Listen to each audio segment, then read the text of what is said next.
Thank you all very much for coming here this afternoon to talk about this very important issue. I stand before you today after meeting with the family of my constituent, Aya Hijazi, who's been illegally detained in Egypt on dubious charges for almost 2.5 years. These allegations, according to numerous sources, are completely unfounded. But even after all this time in prison, the Egyptian government has produced no evidence against Aya. Aya should go free. I'm proud to stand here with Aya's sister Ella and with her brother Basil, who have traveled from Cairo to advocate for Aya. Aya's mother, Nagla, unfortunately is sick and unable to attend. We're also joined by Wade McMullen of the Robert F. Kennedy Human Rights organization, who's Aya's international counsel, and Chelsea Cowan, another of my constituents and a college classmate of Aya's, who's worked tirelessly to free her friend. Aya is an Egyptian-American from Falls Church, Virginia. She graduated from George Mason University in 2009, and in 2011 moved to Cairo to attend law school and make her mark on the world. While in law school, she married her classmate, Mohammed Husseinin, who shared her passion for helping those in need. Together they founded the NGO Baladi, which means Our Country Foundation, as is translated from the Arabic. And it was at Baladi that Aya's mission to care for displaced children, providing them with food, shelter, education. Additionally, her organization hosted activities for these kids, from art and music classes to a recycling program, and provided a safe haven for minors who would otherwise have been homeless, living on the street, and subject to abuse in Cairo. On May 1st, 2014, the Egyptian police, acting without a warrant, raided Baladi's office and arrested Aya, her husband, and 6 volunteers. She was charged with 7 crimes, including human trafficking, kidnapping, and sexual exploitation of minors. The Egyptian government has produced no evidence to substantiate these preposterous charges. According to the RFK Center for Human Rights, quote, the government's own forensic medical report shows no signs of abuse of children receiving assistance from Baladi. Since the arrest, Aya has suffered physical abuse, psychological pressure, poor conditions during police interrogations in the Kanatur prison. Aya is not the only American unjustly detained in Egypt. There are 5 others currently in jail in Cairo as part of the Egyptian government's broader crackdown on NGOs, journalists, academic, artists, human rights organizations, and civil society as a whole.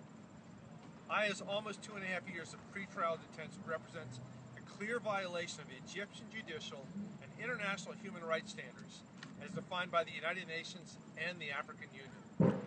Egyptian law itself protects Aya from the harsh, indefinite detention she is currently being subjected to. Article 143 of the Egyptian Code of Criminal Procedure sets a ceiling on pretrial detention of 2 years in criminal cases. And this is well beyond the 2-year maximum of holding somebody. The violation of Egyptian law is indicative of the absence of due process and the neglect of justice that has defined Aya's prosecution. Aya should be praised as a hero for somebody who has championed the neglected, for someone who feeds those who are hungry, for someone who provides shelter to those who are homeless, for someone who inspires those who are hopeless. Instead, she is sitting in a prison cell. And I call on the Egyptian government immediately to drop these charges and to release Aya. Furthermore, I call on the U.S. government, our White House, our State Department, to do everything in its power to secure her release. We know Egypt is an important security partner, as well as one of the largest U.S. aid recipients. But as I wrote to Secretary Kerry, this partnership is deeply undermined by the detention of an American citizens on dubious charges, without evidence and with an apparent political motivation. Enough is enough. It's time to free Aya. Thank you. I'd like to ask my good friend, my mentor in so many ways, a fellow Virginian with a long, deep history in foreign affairs, who now sits on the House Foreign Affairs Committee, my good friend Gerry Connolly. Thank you, Don, and thank you for highlighting for highlighting this human rights case. We do have a strategic relationship with Egypt, and we have much in common, and we have security concerns that we share in common. But when Egypt, the Egyptian government, violates human rights and the rule of law with impunity, a affecting American citizens and Egyptian citizens alike, it fractures that security relationship. The United States Congress is not going to stand idly by or rationalize away the impunity of human rights abuses in this and all too many other cases. Young Egyptian citizens who work for non-governmental organizations sponsored by or partnered with the United States found themselves accused. And what they're guilty of is trying to democratize their own country, trying to open it up, trying to express themselves and their political opinions just like we do here. That's not a crime here, and it must not be a crime there. Don's constituent, in a sense, is everybody's constituent. If we can't stand for her and her rights, then every American citizen is at risk traveling abroad in any authoritarian system.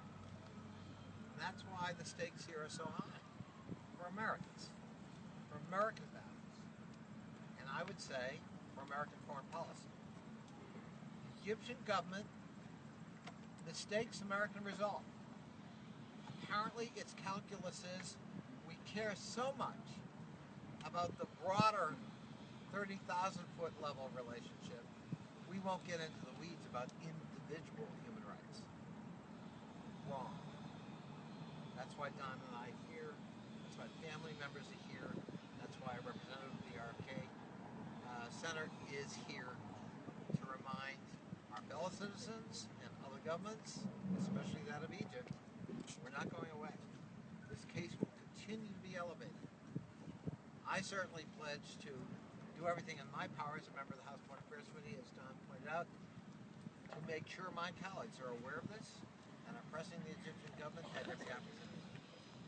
It's about fairness, it's about human rights, it's about autonomy, it's about the rule of law and due process, both of which have been ignored in this case, and it's not unique. So we want to see progress, we want to work with the Egyptian government, and let's start with this particular case as one way of stepping back from the brink when it comes to ignoring the rule of law. Thank you so much for having me, and now I'm proud to introduce the sister.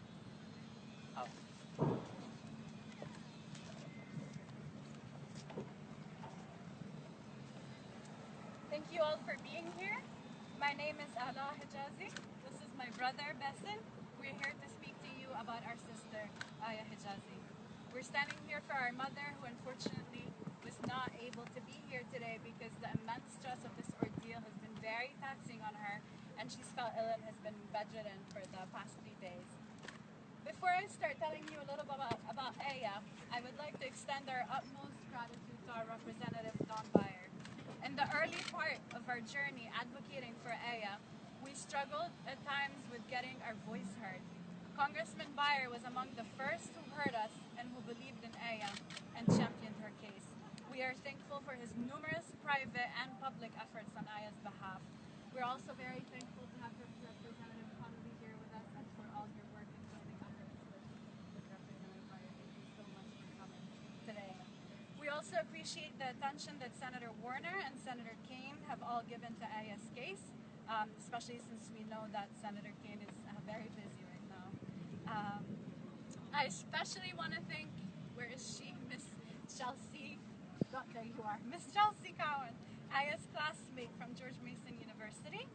I hope that one day, hopefully soon, Chelsea can feel the satisfaction of knowing that she was absolutely our family's lifeline for saving Aya. We're incredibly thankful for the Robert F. Kennedy Human Rights Organization for taking our case. We couldn't have wished for a better team than Mr. Wade McMullen and Amira representing us. We're so touched by their skill, by their thoughtfulness, by their compassion, and truly, truly heartfelt dedication in representing us.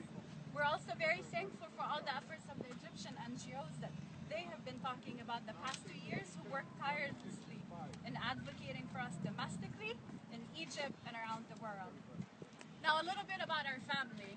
Ever since the young Our mother instilled in us the importance of having a keen awareness of the world around us and an acute sensitivity to issues of inequality, injustice, and oppression.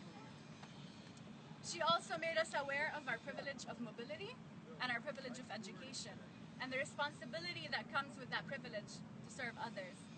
Aya certainly internalized our mother's messages, establishing a long record of service, whether through teaching illiterate women in impoverished neighborhoods to providing art and literature workshops to children in refugee camps. Then when Aya finished her degree in conflict resolution from George Mason University, she chose to move to Egypt and put her skills and knowledge along with her team's efforts into founding the Biladi Organization for Street Children. Aya and her husband Mohammed were so committed to service that instead of a formal wedding or a honeymoon, they used their money to start their own NGO. Little did Aya know, though, that her efforts to serve others would be rewarded with having to serve time behind bars. Unfortunately, and as they have said, this occurred in the larger climate of Egypt's crackdown on intellectuals, journalists, artists, authors, and humanitarians like Aya. I can't begin to describe to you the emotional roller coaster that has been Aya's pre-trial imprisonment over the past 2 years and 4 months. Aya has been to court over 15 times, especially in these early days. Right before each hearing, Aya and the family's hopes would well up that just maybe this time she'd be released, only to have our hopes crushed and find out that her trial was yet again unjustifiably deferred. The last several of these deferments have been for 6 months at a time. Aya's next hearing is in November, and I can't imagine how trying it'll be for her to get another 6-month deferment on top of the 2.5 years she's already spent behind bars for these absolutely absurd and unfounded charges. However, amidst the immense hardship, Aya remains strong. She has withstood this ordeal with so much grace and fortitude. This is a picture of Aya smiling and waving to the family, to Basil, right after one of these unheld trials on her way back to prison.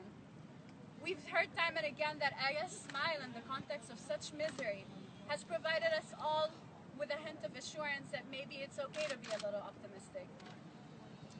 Aya has been trying to spend her time as fruitful as she can in prison. She asks our mother for literature books on sociology, economics, world affairs to deepen her knowledge and humanity. And until recently, she was learning how to read Spanish and French from inmates who speak these languages. She was teaching illiterate women reading and writing. Unfortunately, the authorities have increasingly isolated her from others, barring her from group conversations and activities. We're growingly concerned and worried that Aya's fortitude is beginning to crack and that she's losing her spark and verging on becoming despondent about her release. She's told us that she's afraid of wasting away her youth in prison. Aya's 29 and will be 30 in a couple of months, and she said she's just afraid of spending all her 30s in prison, if not a life sentence. For my birthday a few months ago, Aya somehow found a way to buy me a bracelet that another inmate made and a card. And the card was signed, "Thank you for not forgetting me, sister." I carry this card with me, and when I read it, I often get choked up because I reflect on how prison must be such a frightening and humbling experience that one must come to feel the need to thank their own sibling for not forgetting them. So now I stand before you all with a simple request on behalf of Aya and on behalf of my family. Please help us make sure that Aya is not forgotten, as she is afraid she would. Help us release Aya and bring her home to us. Free Aya now. Thank you. I'll now turn it to our lawyer, Mr. McMullen.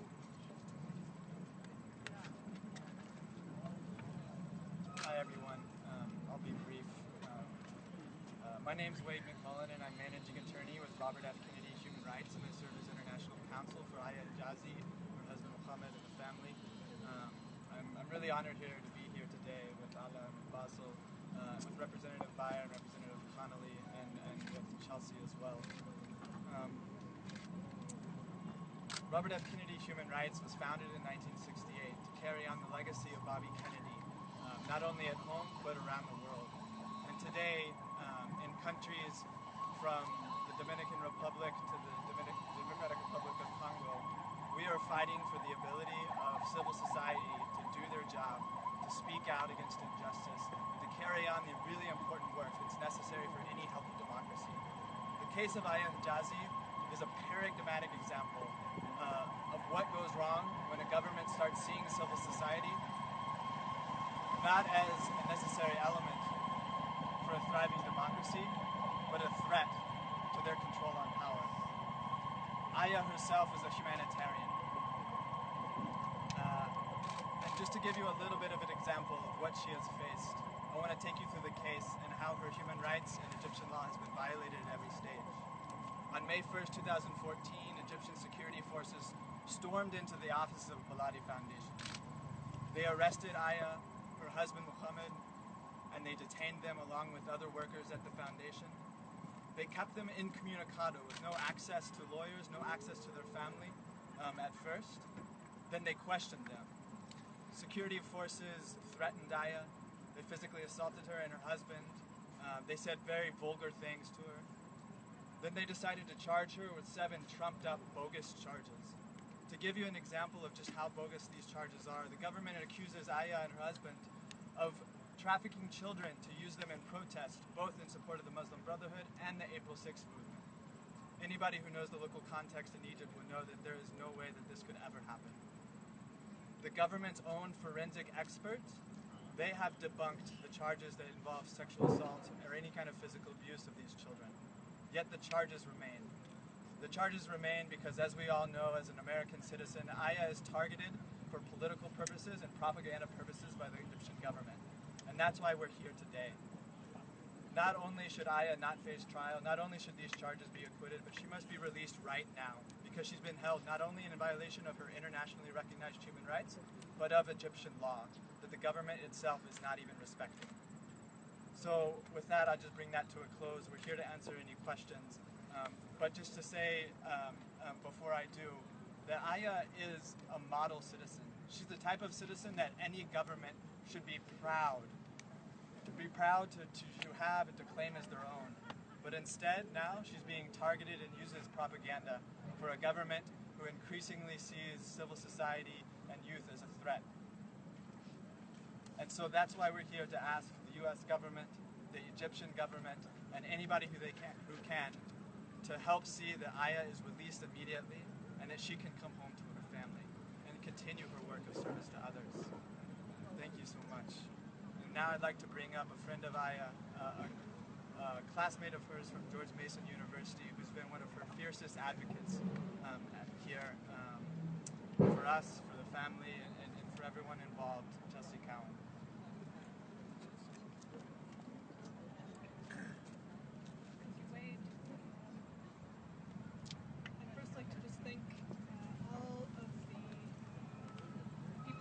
Supportive raising the case for Aya in Washington. As said, my name is Chelsea Cowan. I'm a colleague of Aya's from our time at George Mason University. And I've been in touch with her family, trying to advocate for her here. Aya's a really uncommon character if you get the chance to meet her.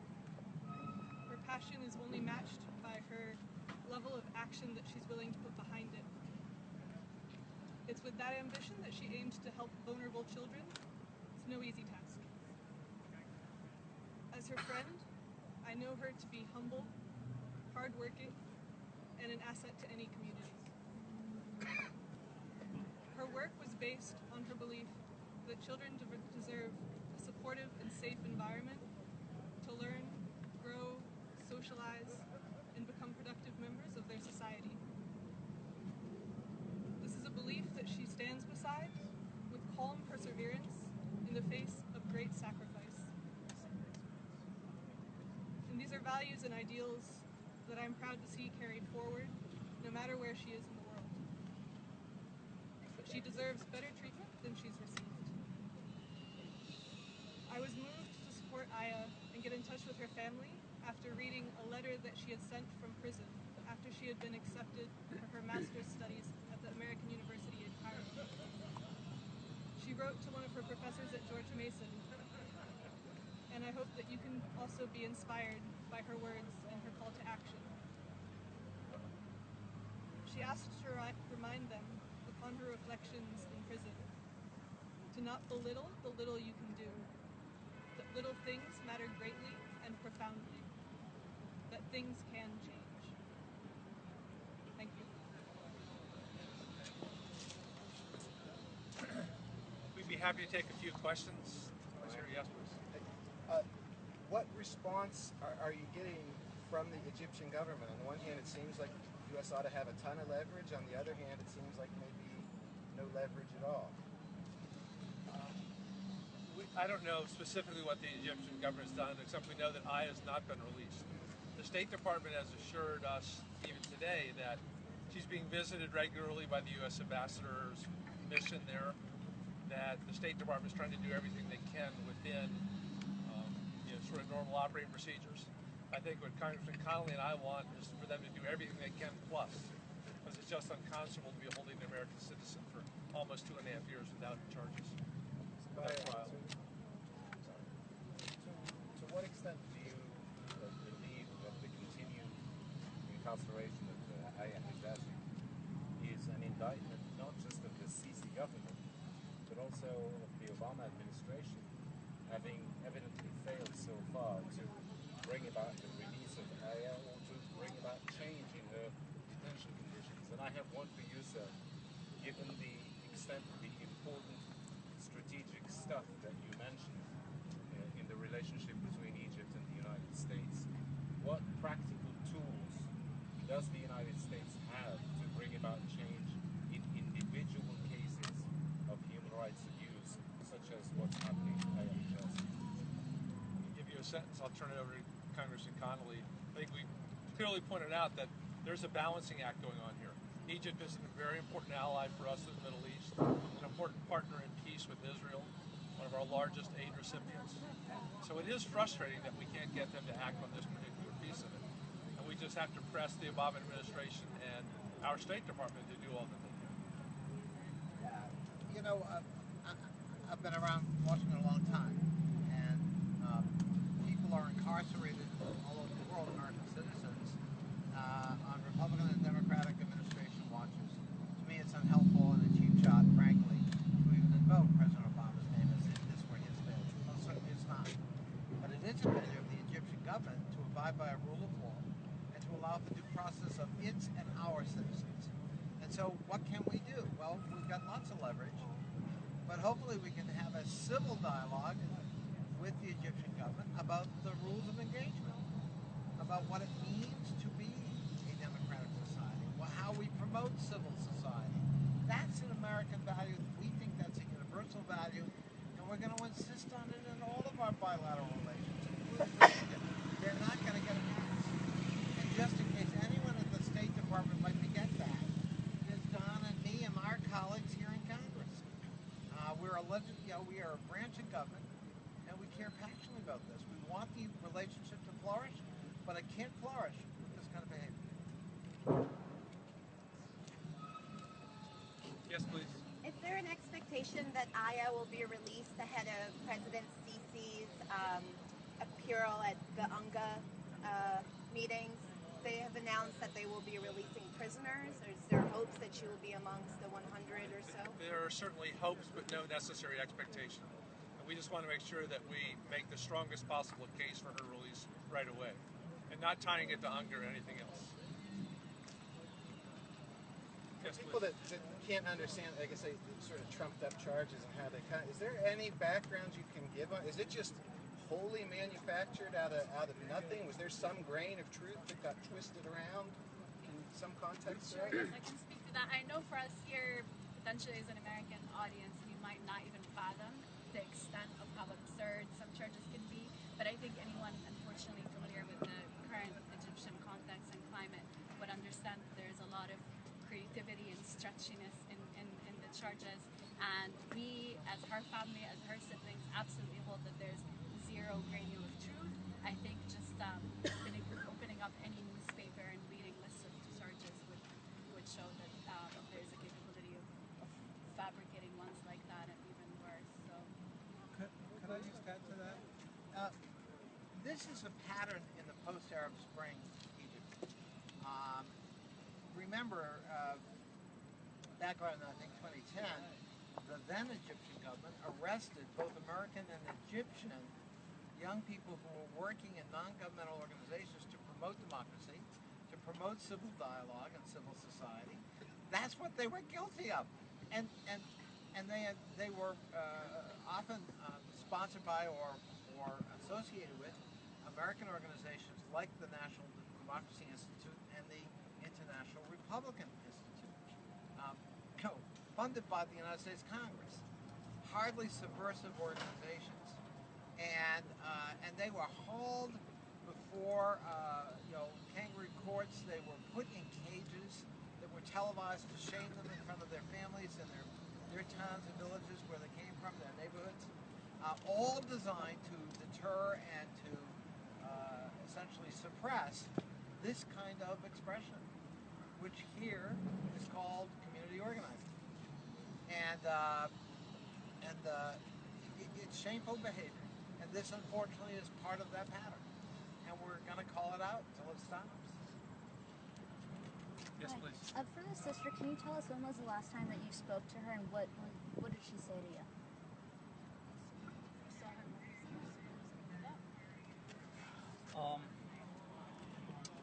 So one of Aya's main concerns is basically to be forgotten. Now, I used to live in Egypt up to 5 months ago, and then I had a job opportunity and I had to travel. And during that last conversation, as much as she was happy for me to travel, it was an internal struggle for us to separate because I used to see her every week. So it was part of don't forget my case and try and get me out the same way she would have done for me. And I hope I can get her freedom because I know if I were in her place, she would have done absolutely everything to free me. Yes, please. Do you have any continued comments on the State Department's seemed like silence on defense or public protests, even in the cases where her charges have been disproved by even their own government?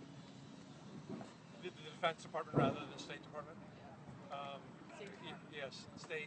Sorry. Yeah, I think State does try to state pretty clearly on an ongoing basis, whether it's Samantha Power at the UN in New York or our ambassador there, or even John Kerry.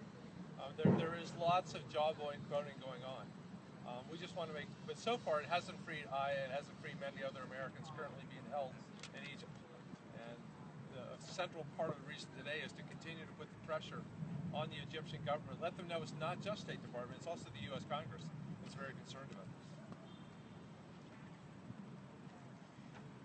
So, Ala and